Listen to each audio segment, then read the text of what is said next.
Check 1 2, check 1 2. We're live from the dungeon. That is my office. Late night working, contemplating, uh, mentally trying to get some sense of retrieve in light of all that is taking place with this COVID-19. And while doing so, I wanted to read and provide some commentary on a profound, critically profound article by Dr. Marvin McMickle that is worth our attention, worth our analysis. It is both socially and theologically sound and impactful. He marries the climate of which we are currently in relationship to COVID-19 well with how we ought to be dealing with this and how we ought to be thinking about this as a society and as a culture. So I just want to jump on, literally printed it out, marked it up as if I was studying a commentary for a message or reading a book for application for the work of which we are still to do here. And I want to read that, and I want to provide commentary as I read it with the mighty Mos Def in the background playing music. So again, the title of this article is the mortality rate of COVID-19 within African American communities. Here's how the author begins. As we all cope with the effects of the coronavirus, it is disheartening to hear how African Americans are dying from virus-related causes at a staggering, disproportionate level. That's key. He is referencing here USAtoday.com, April the 9th, 2020, by Ella Diaz. Why is coronavirus killing so many Black people? And then colon, because they are poor. In essence, this opening sentence gets to the heartbeat of what should be on everybody's mind, Black or white, no matter what your nationality is. Why is one group being affected at such an alarming disproportion than another group by something that inherently is not biased? It is the structure system of which the African American experience has been and still is that's causing this. And this is what the author will dig into. It continues. In my hometown of Chicago, African Americans are about 33% of the population, but they account for 72% of the deaths associated with COVID-19. In Cook County, that includes Chicago, African Americans make up 23% of the population, but they account for 58% of the COVID-related deaths. That COVID-19 deaths. Let that sink in for a second. It doesn't take a master's from MIT to understand the depths of what is taking place here from disproportionate rate. 33% of the population, 70% of the deaths associated.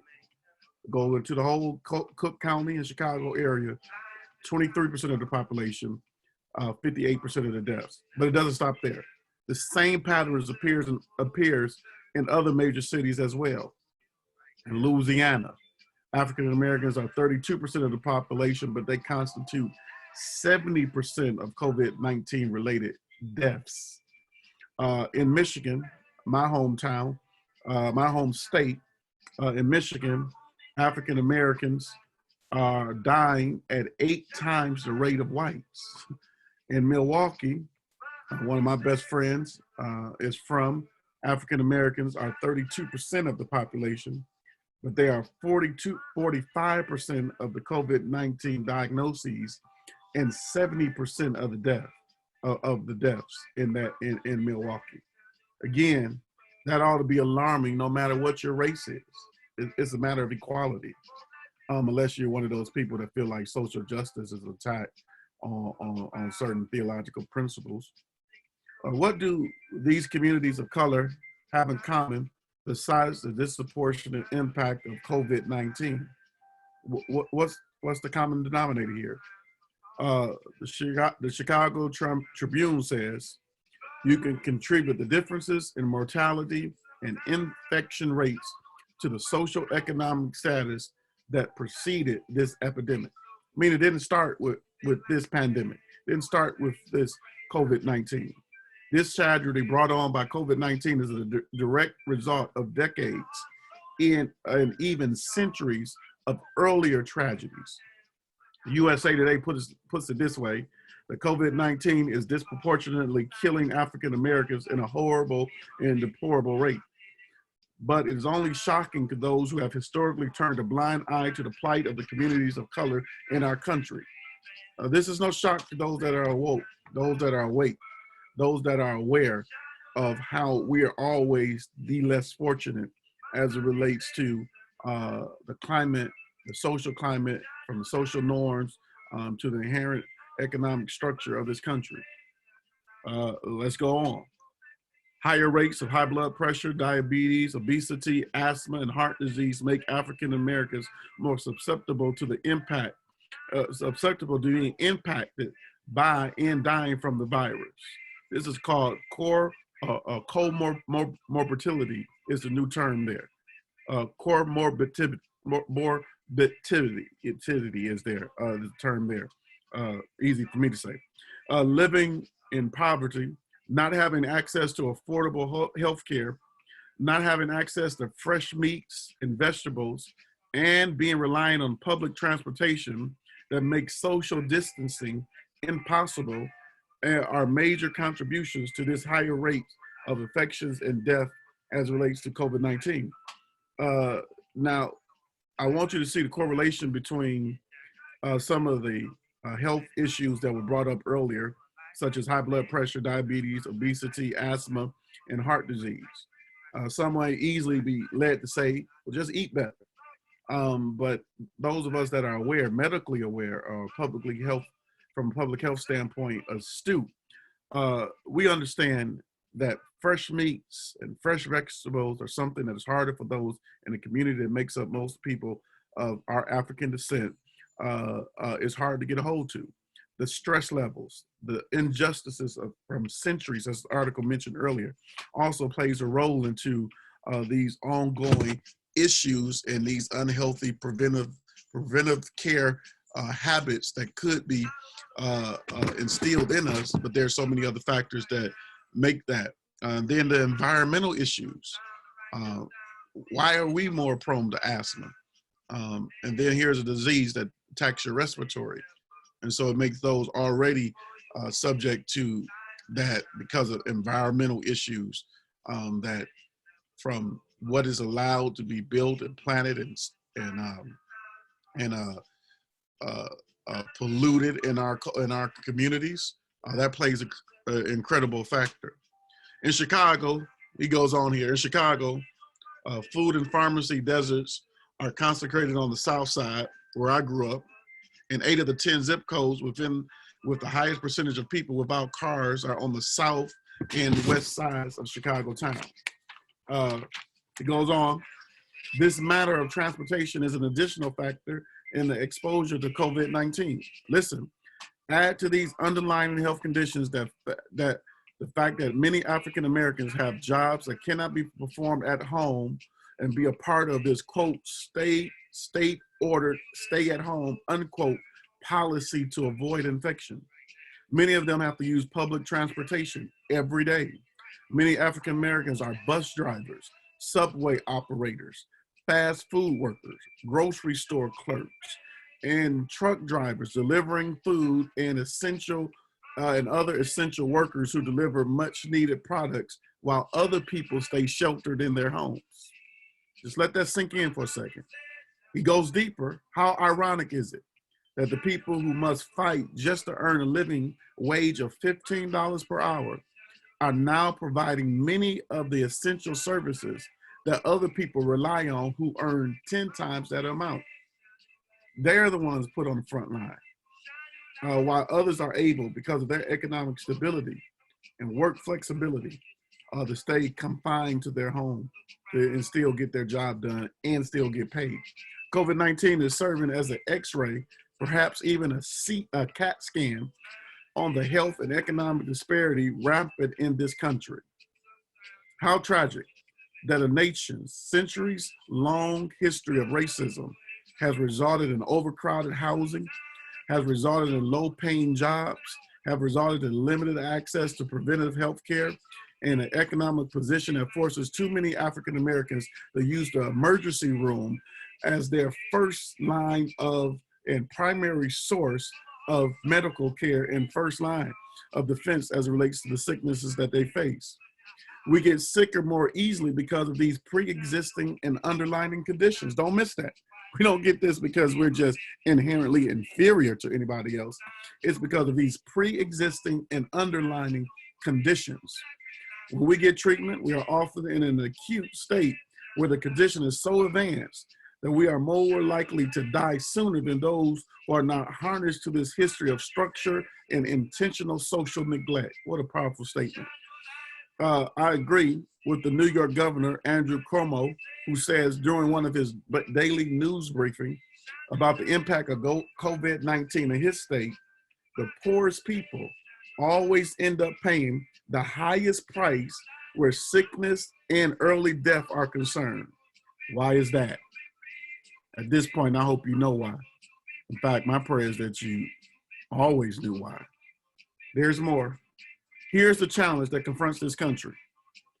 After the coronavirus has come and gone, these underlying social and economic issues will still be here. African Americans will continue to face disproportionate levels of poverty, sickness, and early onset of diseases that cripples our bodies and shortens our life. Will then President Trump and or his successor continue to hold daily briefings where they will report on the nation's progress in these areas? Will governors across the state remain committed to these disparities, these differences once COVID-19 no longer haunts their states? It would take more than face masks, ventilators, and social distancing to win the battle against what Richard Nixon and Daniel Patrick Moynihan set in motion with what they referred to almost 40 years ago as a benign neglect. Today, that history of neglect is not benign, it has become lethal. To gain some perspective on the present crisis, I urge everyone to consider this is the author speaking, consider this, that this is not the first time African Americans have died in a disproportionate number in this country due to a deadly pandemic. In his biography of Richard Allen, who was the founder and the first bishop of the African American Episcopal Church, Richard Newman reminds us of the staggering death rate of African Americans when yellow fever swept through Pennsylvania, Philadelphia, Pennsylvania to be exact. Watch this, in 1793. One can only imagine the social conditions for African Americans were worse than they are now. However, our predecessors endured, and so shall we. In face of COVID-19, all of the inequalities and disparities this pandemic have revealed, we still, the author says, will survive. That we being African Americans. My faith requires, the author says, me to preach to you just a little. Psalm 91, 5 and 6 says, you will not fear the terror by night, nor the arrows that flies by the day, nor the pestilence that stalks in the darkness, nor the plague that destroys at midday. There is nothing we can do to prevent the pestilence or the plague from coming. All we can do is comfort ourselves and one another with the assurance that the God we serve is greater than whatever we face as it relates to the pestilence and the plague that we often fear, that often causes us to fear. This is no time for the easy message about prosperity and the wealth and health gospel that assures us that with enough faith, we can become exempt to life sorrows. COVID-19 infects and kills, no matter what version of the Bible you read, and no matter what seed you sow into the ministry that promises a daily dose of health and wealth and prosperity, health and happiness. Only now do we fully realize how truly empty that prosperity gospel is in the face of a horrific health pandemic. And for many of us, it did not take this pandemic to realize how empty that prosperity gospel is. And I understand what the author means by it being highlighted even more during this pandemic. We would do well to recall the story of Job when he was faced with suffering. The devil told God that the only reason Job loved and served God, the author still talking here, is because God had placed a hedge of protection around Job, that no evil thing could penetrate it. The devil then assured God that if he would remove the hedge from Job, he would curse God to his face. God then removed the hedge and gave Satan permission to attack Job's health, his family, his finances, and his reputation. God put Job to the test, believing that Job would prove faithful, no matter what life or Satan would throw at him. The author says he did not believe that God is the cause of COVID-19. Sickness and suffering are a part of the human experience. However, I do, the author says, believe that our true character as persons, and especially as Christians, is revealed in times like these. As Paul says in Romans 14:8, if we live to the Lord. If we die to the Lord. So whether we live or die, we belong to the Lord. Here's our hope to the people of faith, those of us that are founded and rooted in the justices of the gospel against the injustices of the societies across human history, which America is not exempt from. Time is filled with swift transition. None on earth unmoved can stand. Build your hopes on things eternal. Hold to God's unchanging hand. I thought that was just a timely and powerful and prolific message in this season. I've been reading this thing all day. It got my mind stirring. I can't go anywhere and think about rest. And I wanted to jump on live and shoot that out to people to give them a chance to check it out themselves. And hopefully this will be an awakening for us. Hopefully this will be a time where we are engaged in trying to see what we can do to deal with these structural issues, systemic racism, and not just be something that we're worried about now and goes away later. So I'm gonna get off live. I'm gonna stop reading. I'm gonna stop trying to think and work through stuff. I got interviews tomorrow. Pastor Brian Carter, a leader of the E.K. Bailey Preaching Conference and also pastor of the Concord Church, one of our great churches in our nation in Dallas, Texas, will be with us on live at 1 p.m. Eastern, 1 p.m. Pacific, 3 Central, 4 Eastern tomorrow. Tune in. We're going to keep that conversation going. And next week is so many interviews that we're looking for, and that we almost got confirmed that we may be on all 5 days. We may have interviews every day next week. That's the way it's looking. We didn't have one today. And let me plead with you to go to YouTube and subscribe to our channel, Hurt for the Hurting YouTube channel. But more than that, listen to Dr. Freddie Haynes' interview. Many of you have already listened to the profundity of Dr. Ralph West's interview. But many of us, because it was Good Friday when we aired it, missed Dr. Freddie Haynes. He is layered and nuanced in his intellect on how prophetic preaching and infusing social justice in a theologically appropriate way is necessary in our preaching, especially during this pandemic. Signing off. That's all I got to say. I said it. Go run and tell that. As in all my commentary, I don't say these things to debate with y'all. most likely you're wrong and I'm right. So let's not even waste our time going back and forth. But if you agree, then we can reaffirm that. That makes sense. And then if you haven't already, I posted, read the article on female leadership, the maternal leadership that's taking place in various countries of various sizes, and how they have been equipped to deal with this pandemic better than male dominated, mainly white male leadership. That should make us think. There's a lot of irony there, because right now, during this pandemic, which I believe is inevitable, we could have a woman leading us through this in the person of Hillary Clinton. But for some strange reason, you people said y'all don't like her. Something about her. She wasn't polished enough. Proving that politics and all of life sometimes can be, as the young man said on Little Miss Sunshine movie, life can be just a beauty pageant, just about silly stuff. Nobody has had more criteria, a more legitimate resume that have run for president in modern history, if not U.S. history, than Hillary Clinton. And I think her leadership right now would have us with a lower mortality rate.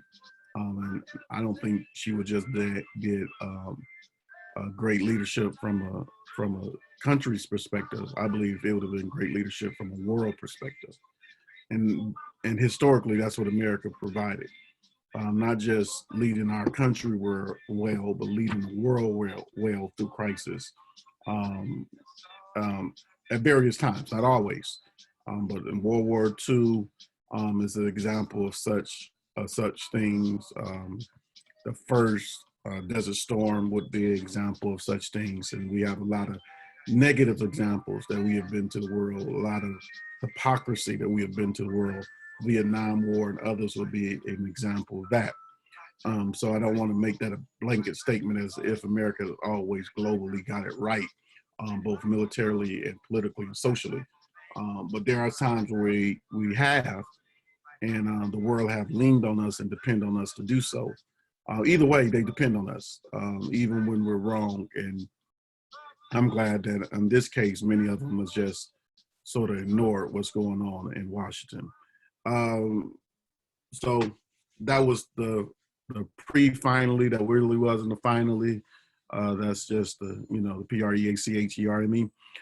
So y'all be good. It's 3 in the morning, 4 in the morning on the East Coast. There's one out here. We're gonna cut it short. Peace.